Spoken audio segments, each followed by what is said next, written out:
Anansi, the spider, lived long ago in a small kingdom. The kingdom was ruled by a queen, but she was more than a queen. She was a sorceress as well. She had great power. She would use her magic to bring the rain, to bring the sun. She knew many things, many secrets. She knew that numbers have great power, especially the number 5. No one in her kingdom was allowed to use the number 5. Anyone who so much as said the word 5 would fall into a deep, deep sleep. But there came a time when the queen did not use her magic to bring the rain. There was a terrible drought, and with it came famine. The animals were starving. What can we do? What can we do? They all cried. They gathered together. They argued, trying to decide what to do, until the old gray rabbit spoke up. I have an idea. What if we bring what little food we have to the queen? Our favorite foods. What if we bring them to her as a gift, and then maybe she would bring back the rain? The other animals thought it was a wonderful idea, except for Anansi. For Anansi is always hungry. He can eat and never be full. He thought bringing all that food to the queen was a waste. He wanted it for himself, and he had a plan. Anansi went to an orchard where the yam vines grew, and amongst those vines he found many yams. Anansi gathered the yams and he carried them upon his back to a nearby road, and there he arranged them into small mounds, for Anansi knew that all the animals would have to travel down that road as they brought their gifts to the queen. And so Anansi waited, and he waited, and he waited. And along came the old gray rabbit, hopping down the road with an armload of carrots. And Anansi called to the rabbit, saying, Rabbit, could you help me? I am not very good at counting. Could you tell me how many yam mounds I have here? The old gray rabbit, he stopped, and he looked over all those yam mounds, and he began to count. You have 1, 2, 3, 4, 5. Upon saying the word 5, the old gray rabbit fell into a deep, deep sleep. And Anansi ate his carrots. But Anansi was still hungry, for Anansi can eat and never be full. And so he gathered up the rabbit, and he hid the rabbit in the bushes. Then Anansi sat himself down by the road once more, and he waited, and he waited, and he waited. And along came the guinea hen. She was waddling down the road, carrying a loaf of bread under her wing. And Anansi called to the hen, saying, Hen, could you help me? I am not very good at counting. Could you tell me how many yam mounds I have here? The guinea hen stopped, and she looked over all those yam mounds, and she began to count. Let's see, you have 1, 2, 3, 4, and 5.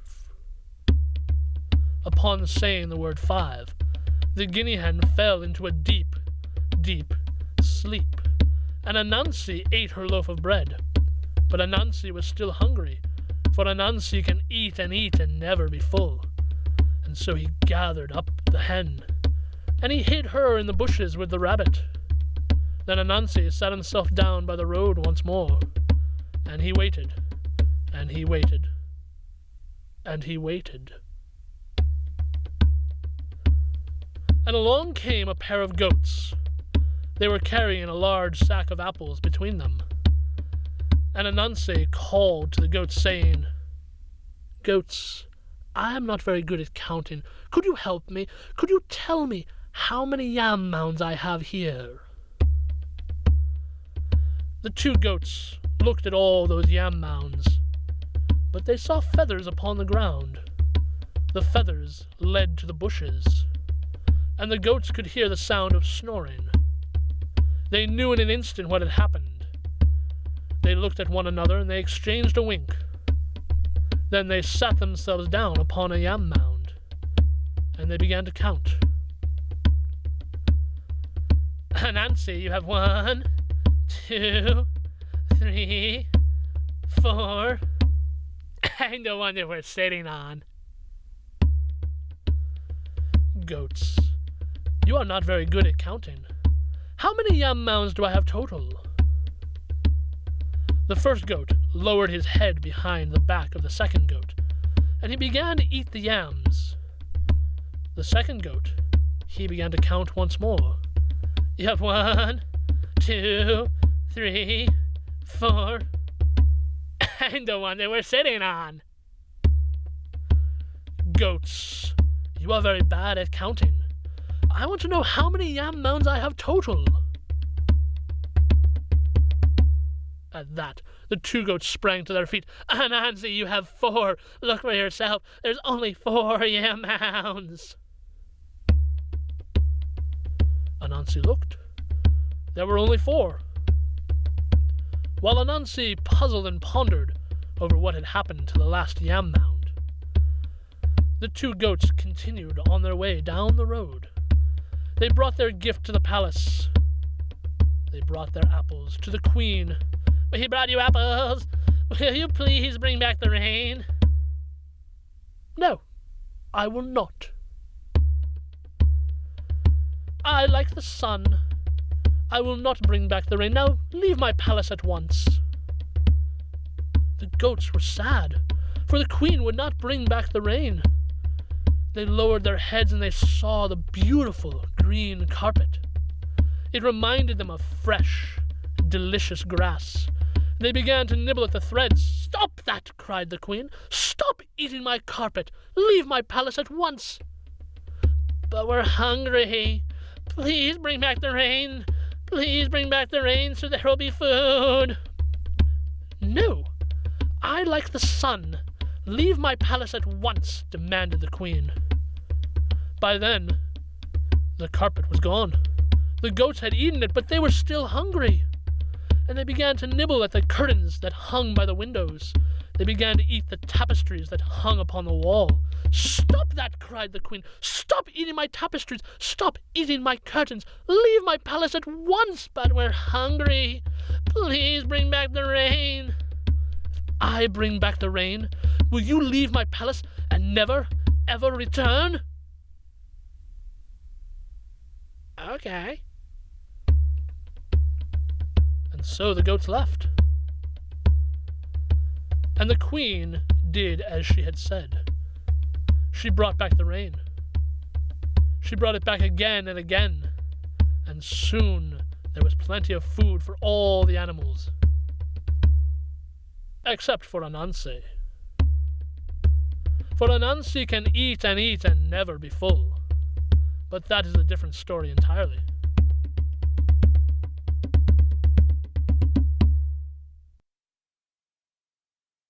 That was Michael Lang telling Bring Back the Rain.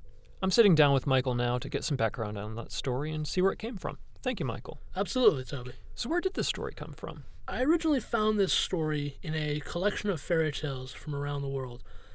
This African folk tale was actually quite short in that version, mostly because the queen's spell worked very differently. Rather than having the animals fall into a deep sleep, they would just die. And in the end, the goats tricked Anansi into saying the word 5, and he dies, and story over. And that seemed very odd to me for a couple reasons. One, Anansi is a big folk hero from a lot of the African traditions. And it just seemed weird to have a story end with him dying. Can you really kill off your folk hero? He just comes back in the next episode. It's normal. I suppose he could, but it just seemed weird to me at the time. And also, I wanted to tell this story at elementary schools, and most schools frown upon having a lot of death in stories for young children. So I changed the spell that it made the animals fall asleep. But in doing that, the story didn't feel like it really ended. Yeah, the goats trick Anansi. Then what? We have not solved the problem. The problem being the animals are hungry. And so the goats had to solve the problem somehow by convincing the queen in their own unique way to bring back the rain. And apparently just giving her the apples was not enough to satisfy the queen. It seemed like too easy a solution, and I decided that it would be more fun to have the goats literally eat the queen out of house and home, which convinces her to bring back the rain to get rid of these goats. And, from seeing you tell this live, that's the goats are really everybody's favorite characters. They really are. And maybe it's the voice that I use with them, or I think a lot of it is that long dramatic pause after the queen says, if I bring back the rain, will you leave? Well, the goats, they're perfectly happy to leave. They just want you to bring back the rain. So if this will solve it, okay. And it makes sense. And usually that line gets a big laugh with that long pause. And so for that reason, the goats definitely seem to stand out as the audience's favorite characters. So you bring this into classrooms and younger audiences a lot. What made you use the drum where you drum along with a story? So I think part of it was a way to bring audience participation into it. Oftentimes when working with young children, that's a high demand. Have a story that's interactive the children can really get into.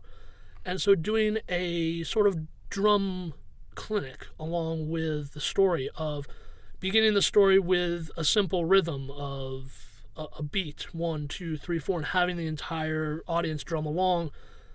Now keep that rhythm going as I do something different on the drum and telling the story with them while they have the opportunity to drum along with me and taking them throughout the entire story with that.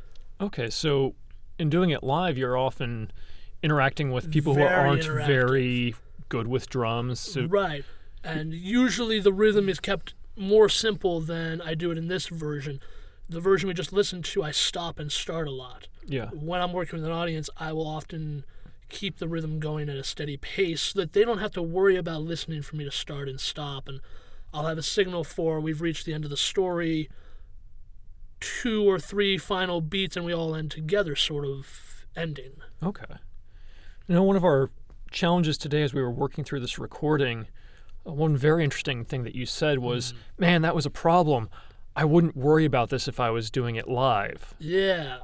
While recording this story, I was having a really hard time because I kept hitting beats that weren't quite right, or it just didn't sound like it was lining up correctly with the drum. And when I'm performing this live, the drum is, in a way, not so much of a musical addition to the story, but a way to engage the audience. And so I'm not worried about the tempo of the drum or how it actually lines up.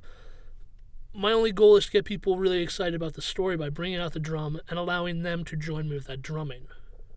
In this context, though, doing a studio recording, the drum is simply music. And the musician in me wants that music to work as well as it can for the story. And in my head, I feel like I approach this story more as a song than a story when I'm playing the drum with it.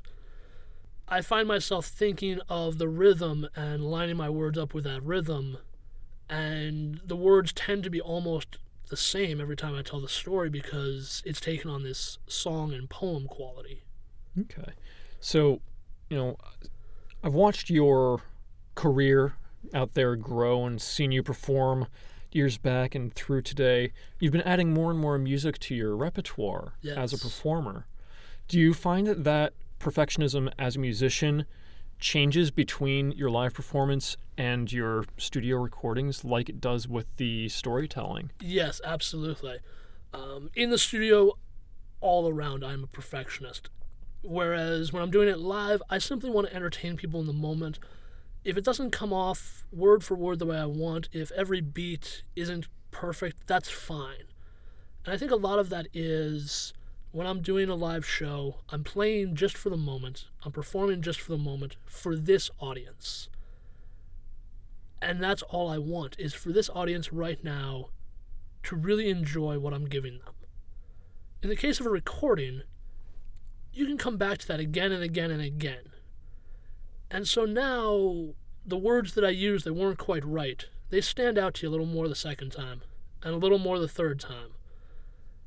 You have the opportunity to go back and listen again and again and again, and wow, Mike, what were you doing with the drum there? It just sounds wrong. You might not have noticed that in the first telling because you were so interested in what I was giving to you that you didn't really have the opportunity to critique it. Well, thank you, Michael, for giving us the opportunity to listen to your stories over and over again. Absolutely. And to our audience out there, thank you for tuning in to Coyote's Corner. If you'd like to hear more stories from Michael, check out his webpage at coyotesinc.com, where you can download a bunch of previously recorded tracks from here at Coyote's Corner, from his live tellings, and even some of the CDs that he's recorded here at Studio 417. And as always, don't forget to like, favorite, and share so you never miss a minute of what's going on here. And until next time, this has been Coyote's Corner.